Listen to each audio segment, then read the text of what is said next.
Hello mga boss, mga idol, welcome to Toots TV. Meron naman tayong panibagong tutorial video, dalawang ilaw at dalawang switch. Baga tagi-isang switch mga idol sa bawat ilaw ang ating tuturo ngayong araw. Ito po meron tayong isang breaker, isang submeter at yan. Ngayon tayo dalawang ilaw mga idol, mga boss. Yan, dalawang switch niyan, kanya-kanyang switch bawat ilaw niyan. Meron tayong breaker, kailangan natin i-off mga yung ito mga idol. Umpisa natin yung ating yan, pangalawang ilaw dito natin ilagay sa live wire sa line 1 ng breaker. Yan, lagyan natin mas lagyan natin yung kailangan higpit yung ating supply. Tapos yung isang ilaw naman diyan pa rin natin isama sa isang ilaw din na galing sa line 1 natin sa breaker. Yan, mix yun, higpit yung pagka-plies natin mga idol. Yan, para sagay hindi na spark.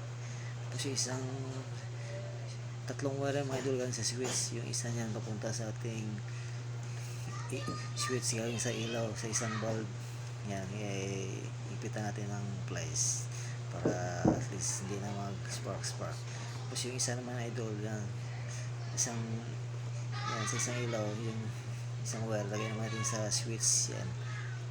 Yan, bali tatlong wire pa na idol papunta sa ating switch yung dalawa para sa isang ilaw, isa para sa ating ilaw din, yung isa yan para galing sa ating line 2, yan galing sa breaker. Yan ang pinaka common niya, yan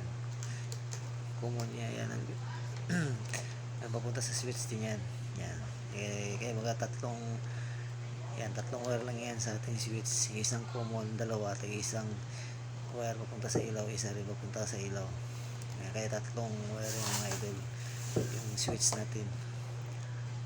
Yan, kaya kailangan natin plies din yan mga idol. Tapos yung common yan dito, naka-series na pala yung yan, dalawang switch. Yan ang lalagay natin yung line 2 galing sa ating breaker. Yan ang common. Yan, kailangan isiksik natin yung idol, make sure na hindi papalag para walang spark. Tapos yung isang galing sa ilaw natin dito sa kabilang switch natin ilalagay sa isa. Yan, para i-switch sa isang ilaw. Yan, kailangan make sure lang isiksik natin sa butas. Yan, isang mga idol yan para naman sa isang ilaw din yan. Yan, para tag-isa silang switch dyan. Yan, mga 2 bulb and 2 switch, kanya-kanya silang switch sa bawat ilaw mga idol. Yan ang tawag na tugang switch.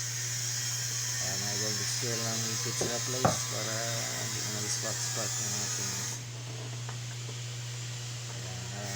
sigurado ako na idol. Ganyan lang for tutorial lang ako, para mabilis tayo sa ating pagtuturo. Sundan nyo lang mga idol, simula hanggang sa katapusan ng video. Matutunan natin to sa hindi pa nakakaalam. Yan, hindi lang, basta sundan nyo lang. Yan mga idol, na lagatin natin dalawang ilaw.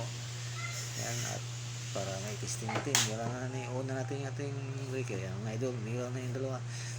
Yan, kailangan niya kanya-kanyang ilaw naman niya idol. Ipapakita ko sa inyo kung paano matay isa. Yan mga idol, na-off yung isa. Yung isa naman i-off ko man, okay na mga idol. Umilaw na yung isa naman.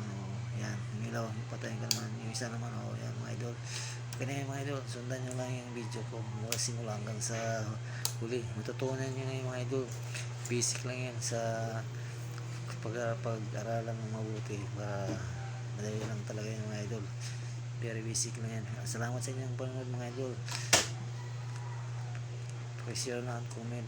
Yan mga idol, i-off natin para katapos natin ang gawa. Okay mga idol, maraming salamat sa inyong panonood. Please subscribe my channel.